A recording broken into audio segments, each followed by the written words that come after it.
Universidad Nacional Autónoma de México, Facultad de Estudios Superiores Iztacala, Sistema Universidad Abierta y Educación a Distancia, Módulo 516, Psicología Teórica 1, Historia y antecedentes de la psicología clínica, presentan el modelo sistémico a cargo de la tutora Ligia Esther Torres Burgos. Esta presentación es realizada por Juan Carlos Martínez Chávez, Janet Pedraza Aparicio, Ana Yatzin Piñón Áviles, Javier Enrique Rosas Aparicio y Lilia Serrano Ceja. El modelo sistémico es una metodología que ayuda a manejar e interpretar un mundo complejo.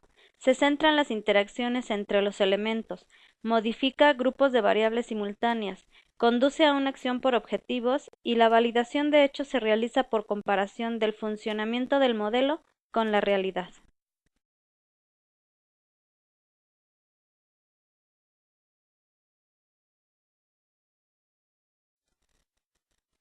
Los orígenes del modelo sistémico se conforman por la aportación de diferentes teorías, como la filosofía biológica de Bertalanffy, cuyas ideas cristalizaron más tarde en la teoría general de sistemas, la cibernética de Wiener y Ashby, que en sus orígenes se centraban en el estudio de los mecanismos de regulación en los organismos y en las máquinas, la investigación operativa de Williams, originada durante la Segunda Guerra Mundial, la teoría de la información y la comunicación de Shannon, Weber y Cherry, que proporcionaban un lenguaje matemático para el manejo de la información y una base formal muy sólida para el estudio de problemas lingüísticos, matemáticos y teóricos relacionados con la transmisión de mensajes, y la teoría de juegos de Newman y Morgenstern, que además se desarrolla paralelamente a las herramientas básicas de los sistemistas, el ordenador.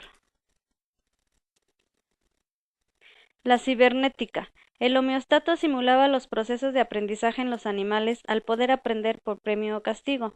Cuando se consigue que el homeostato responda siempre como se le ha indicado, se ha conseguido establecer una línea estable de comportamiento. Las redes neuronales.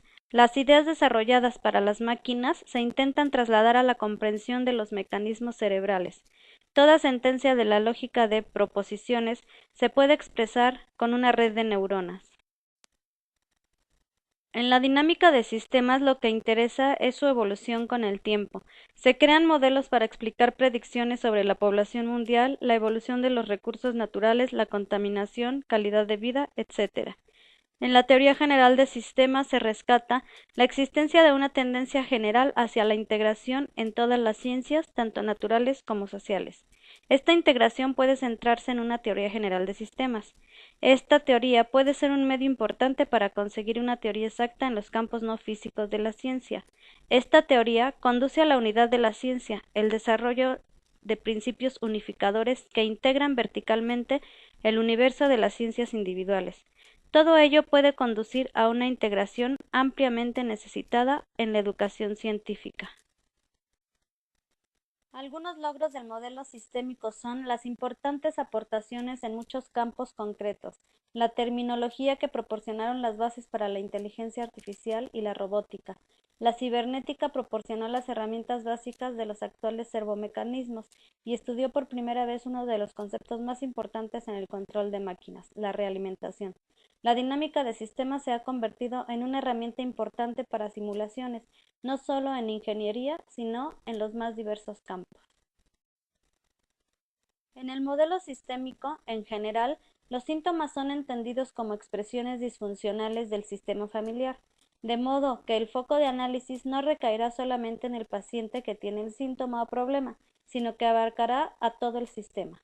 Al paciente que tiene las manifestaciones sintomáticas o el problema concreto se le denomina paciente identificado. En este modelo existe especial interés en las conductas y en los patrones de intercambio entre los miembros que componen el sistema, es decir, los integrantes de la familia. Se focaliza en general en las interacciones y pautas repetidas que marcan un estilo de vinculación entre los miembros. Se trabaja fundamentalmente con los patrones disfuncionales de interacción familiar. En la psicoterapia sistémica, los tiempos de los tratamientos son considerablemente más cortos comparados con las terapias analíticas. La actitud del terapeuta es activa, proponiendo intervenciones y tareas para realizar fuera de la sesión. Habitualmente el lenguaje analógico, no verbal, ocupa un lugar importante en el tratamiento. En los primeros momentos se trabaja fundamentalmente con toda la familia o el sistema implicado, pero en la actualidad existen modalidades individuales, de pareja y grupales. El enfoque está centrado en el presente fundamentalmente. En la psicología clínica surge el modelo sistémico. Para entender un poco la creación de este modelo es importante un poco caminar acerca de los precursores y representantes del modelo. Aristóteles decía: el todo es más que la suma de las partes, y aquí podemos empezar a ver un esbozo de este modelo sistémico. Pero realmente para la década de 1940 surgen los primeros estudios e investigaciones profundos que van encaminando a las bases y pilares del modelo sistémico. Wiener, durante la década de 1940, crea la teoría matemática de la información, que permiten el control y la regulación de la maquinaria, la cual se va a aplicar a los organismos vivos. En 1948 Wiener publica Cybernetics. También Wiener, junto con Ashby y estudios en la física e ingeniería durante la Segunda Guerra Mundial, dará un origen al planteamiento de la realimentación, lo cual es un pilar fundamental de la cibernética. Dice este planteamiento que el sistema nervioso central tiene como proceso primario la realimentación negativa. Se diseña a partir de aquí el homeostato de Ashby. El homeostato de Ashby está formado por 4 imanes que recibían electricidad, y al cambiar la carga de uno de los imanes, los otros cambiaban. Así, dicen estos autores que los animales van a aprender tanto el modelo de castigo y premio, hasta que se consiga establecer la conducta deseada. Esto va a influenciar posteriormente lo que se va a llamar la inteligencia artificial.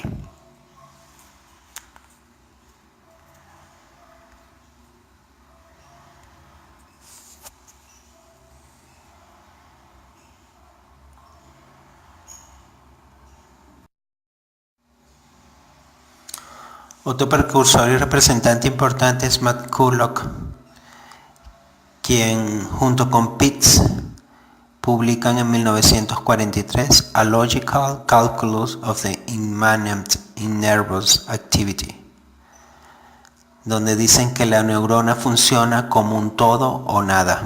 Igualmente McCulloch, junto con Rosenbluth, neurofisiólogos ambos, tomaron las ideas de la teoría matemática de la comunicación y usaban la jerga cibernética, y así van a crear una retina artificial desde los estudios posteriores que hicieron Bigelow y, junto con Pitts, Ledwin y Maturana. Así sus investigaciones sobre el funcionamiento del cerebro se aceleran para poder lograr que las máquinas hagan lo mismo que los organismos. Van a ser a partir de aquí la biónica, la inteligencia artificial y la robótica.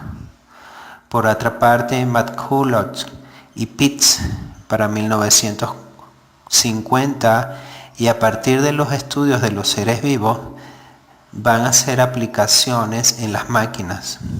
Se busca usar los procesos mnémicos, reconocer formas, permitir la adaptación y aprender, entre otras cosas. Va a iniciar el mundo entonces en que las máquinas van a simular la conducta del organismo, como en neurología, en la percepción y en la visión. Se crea la neurona artificial.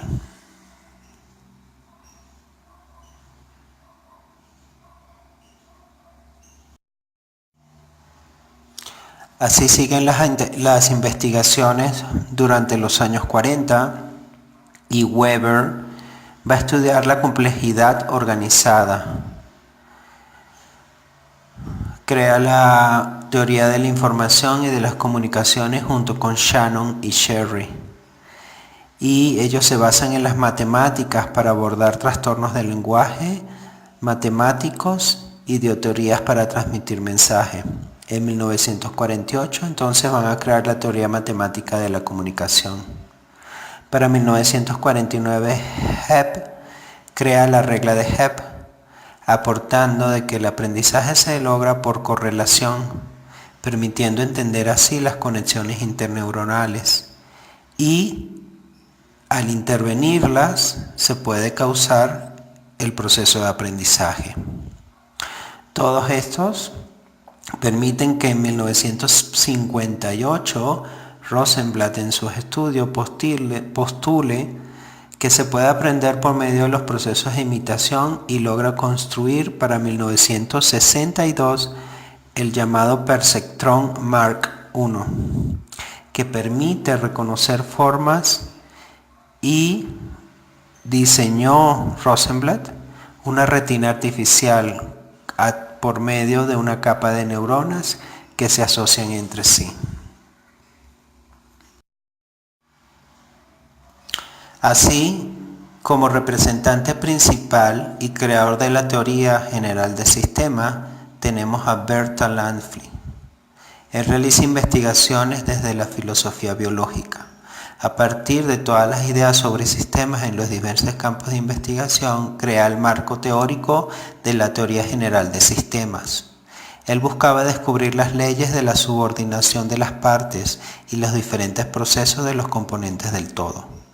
Para 1947, él explicaba que hay modelos, principios y leyes que se pueden aplicar al sistema generalizado o a las subclases del mismo. La teoría general de sistemas nace basado en que hay una tendencia general de integrar en todas las ciencias. 2. Esta misma integración se centra en una teoría.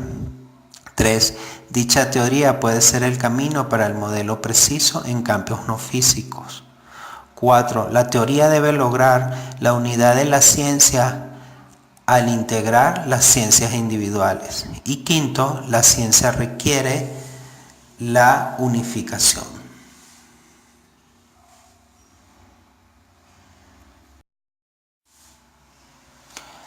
Así, Bertalan Lanfli en 1950 publicó An Outline of General System Theory, donde están las bases de la teoría general de sistemas, y en 1955 se crea la Sociedad para el Progreso en la teoría general de sistemas, y su objetivo era: 1. Estudiar la similaridad de los conceptos, leyes y modelos en los diferentes campos de la ciencia y así permitir el intercambio de conocimientos entre ellos.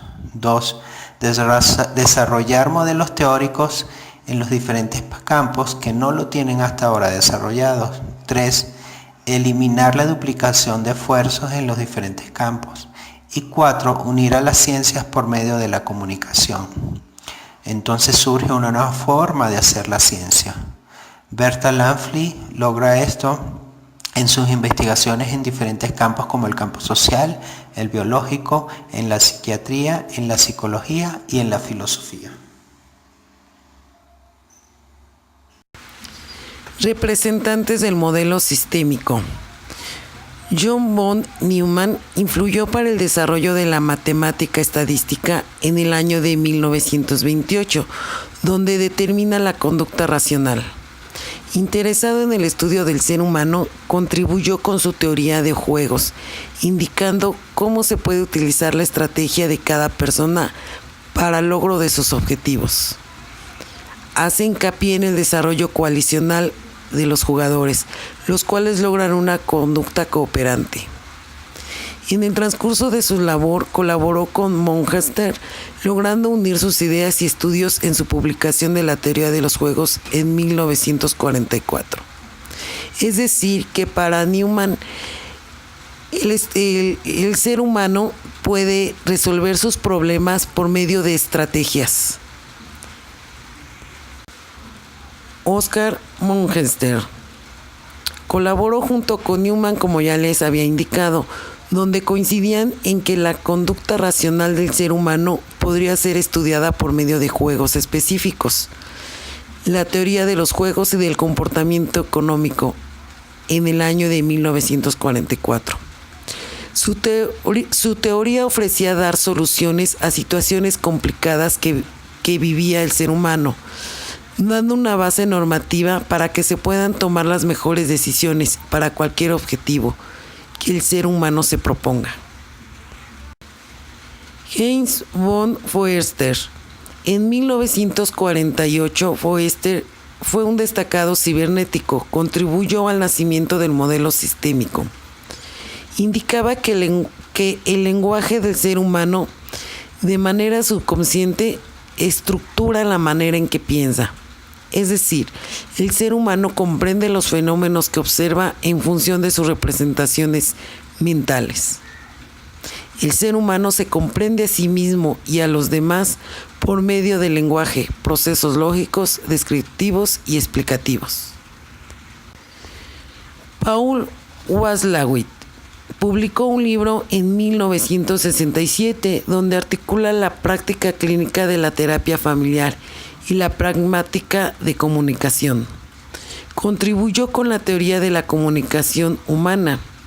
Su idea de la mayoría de las escuelas psicoterápicas se planteaban objetivos sin un fin, según él. Creó junto a Wachtland y Slutsky el primer centro de formación en terapia familiar, Mental Research Institute. Watzlawick indicó que la comunicación tiene un doble vínculo, estos con mensajes incongruentes para el sujeto. Por ello, el sujeto comprende solamente lo que el mensaje le está indicando, sin embargo, puede ser de doble vínculo. Dentro de las técnicas del modelo sistémico podemos encontrar 7 principales. Estas técnicas se enfocan principalmente a terapias. Entre las que encontramos primero es la terapia estructural. Esta es una de las opciones de análisis de intervención terapéutica, por lo cual se menciona que no es la única, la cual tiene como principal objetivo el estudio de la familia como un sistema, lo cual va a aportar información sobre la funcionalidad o disfuncionalidad de ella y que se establecen en las relaciones familiares. Este tipo de terapia estructural considera que los problemas se encuentran en el ámbito familiar. Por ello, su análisis y su tratamiento se debe de realizar en este ámbito, en el nivel familiar y no únicamente en el individual. La terapia estructural debe de utilizarse, o el terapeuta debe utilizarla para dirigir su atención hacia la estructura familiar. El análisis debe de hacerse como un todo. El objetivo final del terapeuta que utiliza este tipo de terapia no es el cambio de conducta en el individuo, sino el cambio en la organización familiar, lo que permita solventar las dificultades que existan. La reestructuración se dirige a modificar la participación de los miembros del sistema llamado familia. Otra técnica del modelo sistémico es la terapia intergeneracional, donde considera la familia es el lugar donde se dan los diferentes procesos psicológicos que lo forman como ser humano, donde la individualidad personal y original no existe. ¿Qué quiere decir? Que se va construyendo a partir de las interrelaciones entre los miembros de la familia.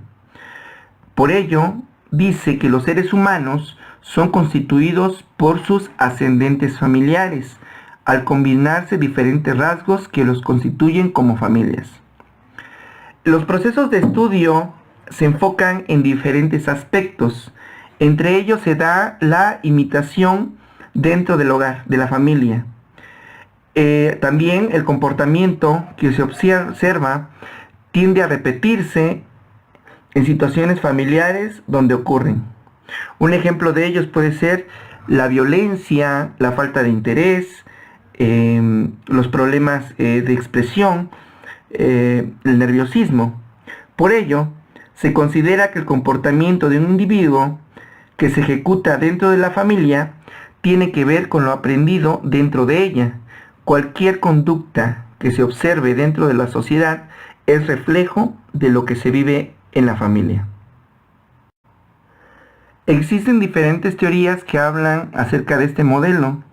Sin embargo, una de las más distinguidas, de las que ha tenido mayor amplitud, es la de Bowen, acerca de la terapia intergeneracional, quien considera 6 conceptos principales: la escala de diferenciación del yo, el sistema emocional de la familia nuclear, los procesos de proyección familiar, los procesos de transmisión multigeneracional, los perfiles de la posición entre hermanos y las implicaciones psicoterapéuticas de los triángulos. Cada uno de estos conceptos refiere a estudios que se tienen que realizar en este tipo de terapia para conocer las diferentes problemáticas que existen en la familia. La teoría de Bowen implica un estudio familiar, como lo mencionaba, a lo largo de su vida, estableciendo aquellas pautas que permitan entender y comprender el comportamiento que existe entre ellas. Otra de las técnicas es la terapia dialógica de Milán, que se constituyó por un círculo establecido de psicólogos establecidos en esta ciudad. Este tipo de terapia se enfoca en los diálogos que se establecen entre el terapeuta y la familia, donde el terapeuta va obteniendo información a través del diálogo, obtiene marcos, relaciones, quien a su vez va construyendo más diálogos que le permitan obtener un número mayor de información y que pueda, para poder entender la dinámica de la familia, cómo trabaja, cómo avanza, sus comportamientos, los papeles que juegan dentro de ella. Este tipo de terapia se basa en 3 principios básicos. Primero, se establece una hipótesis. El terapeuta va a considerar un proceso de evolución con el movimiento de la familia, donde se incluyen todos los miembros de la familia. Aquí cómo se va dando una suposición acerca de lo que está pasando. Después viene otro concepto muy importante, otro principio, que es la circularidad, donde el terapeuta invita a que cada miembro indique cómo ve la relación entre los miembros de la familia, enfocándose en vínculos, diferencias y los cambios que han existido, de los problemas que tienen o de los procesos que han logrado, los logros o cómo se sienten con mayor gusto. Otro de los principios es la neutralidad, donde el terapeuta, es una recomendación principalmente del terapeuta, tiene que asumir, tiene un papel sin juzgar o sin criticar, y tiene que asumir una empatía con todos los integrantes de la familia para obtener una información deseada.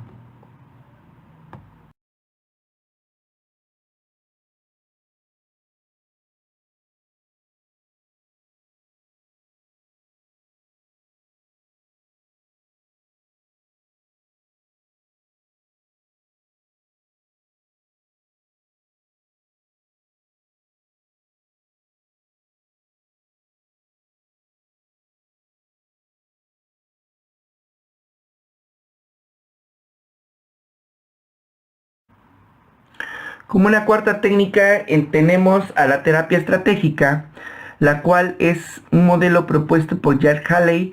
Este se enfocó en el análisis que gira alrededor de la organización jerárquica de la familia nuclear extensa, la influencia que ejercen los miembros en ella y las disfunciones que existen.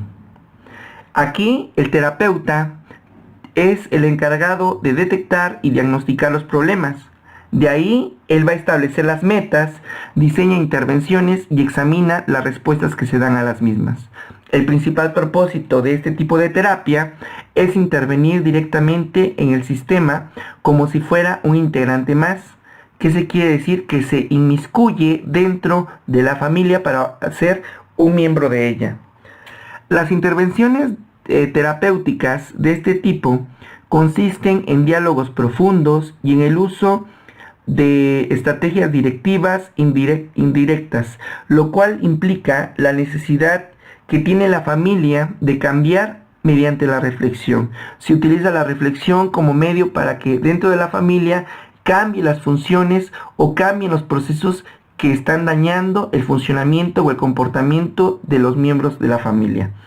Las estrategias directivas indirectas deben ser claras y estar dirigidas a todos los integrantes del sistema.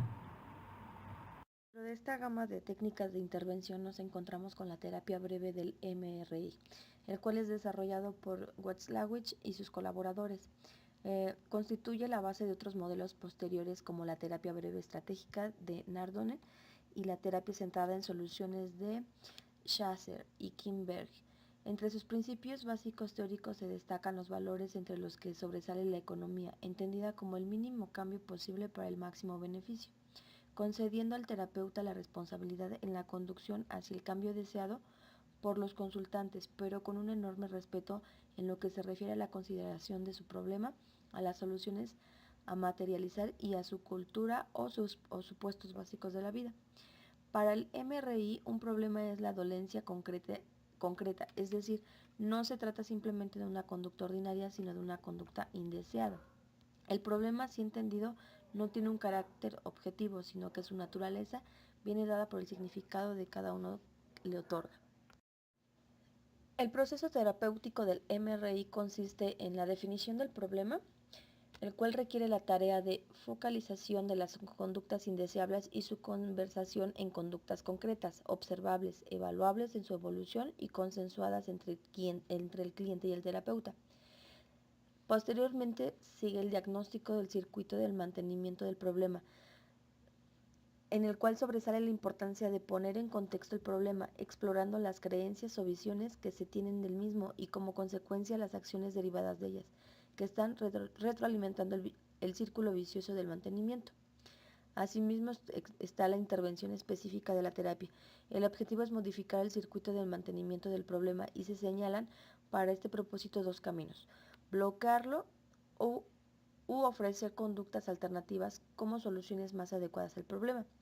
Algunos tipos de intervenciones son la reformulación y el reencuadre, con objeto de cambiar la interpretación de la conducta no deseada, entendiéndola, por ejemplo, como parte de un proceso evolutivo.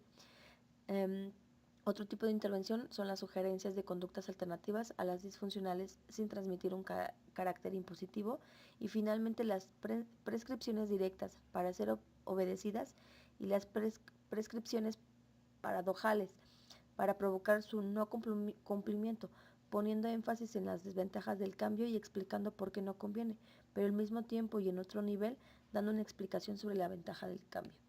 Asimismo, dentro del proceso terapéutico está la evaluación y corrección continua del proceso terapéutico y finalizando con el cierre del tratamiento. También nos encontramos con la terapia breve centrada en soluciones. Esta terapia nació a comienzos de los años 70 en Milwaukee, donde un equipo de trabajadores sociales liderado por Steve Im-So-Kim comenzaron a trabajar partiendo de las premisas del modelo del MRI, con el propósito de responder a la pregunta ¿qué es lo que funciona en la terapia breve? La TBCS se asemeja al modelo del MRI en la manera de entender cómo se forman y mantienen los problemas, pero difieren en la forma de abordar el cambio. Para la terapia breve centrada en soluciones no es necesario el diagnóstico de las familias. Considera que los problemas y las soluciones no están necesariamente conectados. Por tanto, la intervención terapéutica no se dirige a la resolución de problemas, sino a la construcción de soluciones. En su proceso terapéutico, la TBCS se empieza por el final, es decir, se explora con la familia, como sabrán, que los problemas que trae a la terapia están resueltos. Para ello se utiliza la pregunta milagro u otras técnicas de proyección al futuro, que sirven para establecer claramente desde el principio los objetivos de cambio. Y finalmente está su intervención terapéutica se centra en las soluciones, y para ello utiliza principalmente tres estrategias comunicativas: elicitar la descripción de soluciones, destacando las excepciones al problema y los recursos del cliente; ampliar esta descripción con detalles y generar descripciones en términos de conductas interactivas, concretas y en positivo; y finalmente anclar las soluciones o atribuir control. Finalmente tenemos a la terapia narrativa, la cual surgió en los años 80 y 90 como resultado de la evolución del campo de la terapia familiar sistémica. Fueron Michael Witt y David Epson los pioneros y creadores de este modelo. Los conceptos principales en los que se basa este modelo es el construccionismo social y su planteamiento de que la realidad se construye socialmente a través del lenguaje y se organiza y mantiene a través de narrativas culturales, familiares e individuales. De aquí se desprende la metáfora narrativa que ilustra cómo darnos sentido a la experiencia a través de historias o narrativas que componemos al ir seleccionando determinados acontecimientos de nuestras vidas, a los que otorgamos un significado particular. Su proceso terapéutico se considera como una labor colaborativa en la que los terapeutas co-construyen con los clientes nuevas historias acerca de sí mismos que promueven sus formas preferibles de vida y de relación. El rol del terapeuta es de co-investigador del problema, experto en hacer preguntas que ayuden a los clientes a conectar y conllevar a la práctica sus estilos de vida preferidos. Entre las estrategias terapéuticas narrativas destaca la externalización, que pone el problema fuera de la persona y explora relación entre persona y el problema. Con el objetivo de identificar los aspectos disfuncionales de la estructura o interacción familiar sobre los que intervenir y diseñar así las estrategias terapéuticas más adecuadas, se emplean los dos métodos principales de evaluación familiar. Entre ellos se encuentran los métodos observacionales. Dichos métodos hacen posible el análisis de la conducta espontánea de uno o varios sujetos, estableciendo una serie de categorías que permiten obtener registros sistemáticos de dichas conductas, facilitan la observación de un amplio número de actividades, proporcionan información sobre conductas y o interacciones complejas y, al ser procedimientos estándar, permiten comparaciones y generalizaciones. Los códigos de interacción más utilizados son la escala de interacción de Braves. Otro más exhaustivo es el sistema de evaluación familiar, que evalúa la estructura, el funcionamiento y los estilos de interacción familiar, y el sistema de codificación de la interacción de la pareja, de Gottman, el cual está destinado a identificar las interacciones que discriminen entre parejas satisfechas y parejas en conflicto y facilitar así el diseño de programas de prevención e intervención. Asimismo, también se emplean los cuestionarios y escalas, los cuales permiten medir aspectos objetivos, pensamientos, ideas, emociones o actitudes que recogen rápidamente la opinión de cada miembro y son más baratos y rápidos. Algunos de los más conocidos utilizados en el ámbito clínico o de investigación son las escalas de adaptabilidad y cohesión familiar. Fase 3, basada en el modelo de circunplejo de Olson, Portner y Lev. El siguiente es el cuestionario APGAR familiar, el cual es un instrumento muy breve que mide el grado de funcionalidad familiar, y por último la escala de ajuste diádico, muy utilizada en la evaluación de la relación de pareja o el inventario de satisfacción marital, de Snyder. La terapia sistémica permite la comprensión de los individuos dentro de un contexto, como una red interconectada de relaciones afectivas y emocionales entre todos y cada uno de sus miembros. Este sistema relacional está en constante movimiento, de tal forma que cuando miramos al sistema desde una mirada más amplia, también podemos observar cómo se produce la comunicación, los roles que jugamos, los patrones que se van repitiendo, los problemas emocionales de adaptación o de relación. Si queremos entender de qué manera afectan al individuo las relaciones entre los múltiples contextos a los que pertenece, inevitablemente necesitamos la amplitud de la mirada sistémica. Todos los sistemas buscan la supervivencia, lo que les lleva inevitablemente a transmitir, ya sea consciente o inconscientemente, una forma determinada de relacionarse a través de las siguientes generaciones, y como consecuencia de esto, nos vemos inmersos en una red de patrones repetitivos. En la práctica de la psicoterapia predomina la construcción de habilidades de interacción con consultantes, lo cual implica la posibilidad de representarse los mundos de los otros, de usar el arte comunicativo para seducir, en el sentido de Humberto Maturana, en función de un mundo posible más satisfactorio para los consultantes, quienes lo visualizan con la ayuda del terapeuta. El terapeuta se calibra permanentemente para diferenciar su marco de referencia del de los consultantes y para aprovechar sus emociones como fuente de retroalimentación para sí mismo y para el proceso terapéutico. Conclusiones. La terapia sistémica entiende los problemas desde marcos contextuales y se focaliza en comprender y cambiar las dinámicas de las relaciones, ya sean familiares, laborales, etc. Los roles y los comportamientos de las personas en estos contextos se entienden que están determinados por las reglas tácitas de ese sistema y la interacción entre sus miembros. La terapia sistémica se caracteriza por ser un enfoque de solución de problemas práctico más que analítico.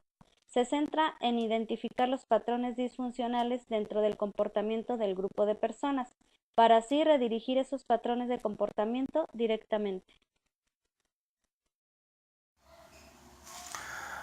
Conclusiones. Existen muchos precursores y representantes que impulsan la teoría general de sistemas. Ya Aristóteles asoma esta percepción con su afirmación el todo es más que la suma de las partes. Pero podemos decir que a partir de los años 1940 se afianza la investigación y desarrollo de esta teoría. Los investigadores en un principio buscaban trasladar el funcionamiento de las máquinas al organismo, como Ashby y Wiener principalmente. Otros, por lo contrario, buscaban posteriormente que las máquinas funcionaran como los seres vivos. McCulloch, Pitts, Hebb, Shannon, Weber, Cherry, entre otros, consolidándose la cibernética, la aviónica, la inteligencia artificial, la robótica y las neuronas artificiales.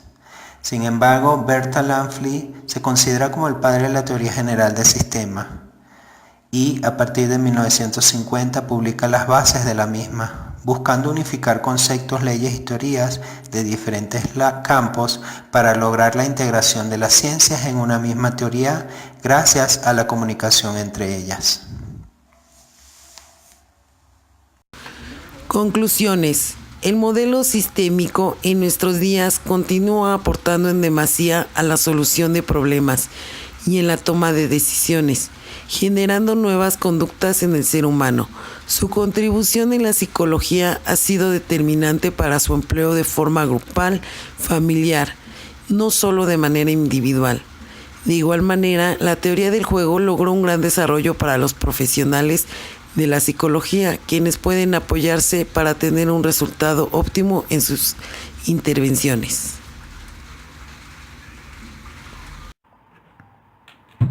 Conclusiones. El modelo sistémico, su principal propósito es el estudio del ser humano, pero no de una manera individual, como otros modelos lo tienen, como el psicoanálisis, como el conductual, sino de una manera holística, donde fija su atención principalmente, su único es la familia, entendida esta como una entidad indispensable para conocer los motivos de su comportamiento, ya que esta es la que tiene un mayor acercamiento a cada uno de los miembros del individuo e influye directamente en su actuar dentro de la sociedad. El modelo sistémico, como se mencionó con anterioridad, se enfoca en la familia, en su funcionamiento, en las relaciones interpersonales entre sus miembros, las jerarquías que existen, en los aprendizajes por imitación que se dan, pero sobre todo en los procesos de interacción que determinan los comportamientos dentro de la familia, los papeles que se juegan dentro de ella y las relaciones que van a repercutir en sociedad. Todas las técnicas e instrumentos de este modelo sistémico se enfocan al conocimiento de la familia y en la comprensión del comportamiento de sus integrantes, otorgando un enfoque integral, es decir, ve al proceso como todo un sistema, como un todo organizado y que de ello depende su estudio. Conclusión. El modelo sistémico surge de diferentes corrientes de pensamiento, entre las que destacan la filosofía biológica de Bertalanffy, la cibernética de Norbert Wiener y Ashby, la teoría de la información y de las comunicaciones, la investigación operativa y la teoría de juegos de von Neumann y Munchester, las cuales permiten integrar conceptos y conocimientos a través de las cuales se pueden observar fenómenos biológicos, sociales, psicológicos, que permiten comprender y o dar sentido a la conducta. La unidad de análisis de dicho modelo es el sistema, es decir, el conjunto de elementos, características y relaciones que constituyen la conducta del individuo, permitiendo con ello interpretar un mundo complejo. centrándose principalmente en las interacciones entre los elementos que lo conforman y no como el estudio del individuo aislado. Finalmente, entre sus principales técnicas de intervención destacan la terapia estructural, basada en los límites entre los miembros del sistema familiar y sus funciones, la terapia intergeneracional, la terapia dialógica de Milán, asimismo otras derivadas de las anteriores, las cuales son la terapia breve del MRI, la terapia centrada en soluciones y la terapia narrativa.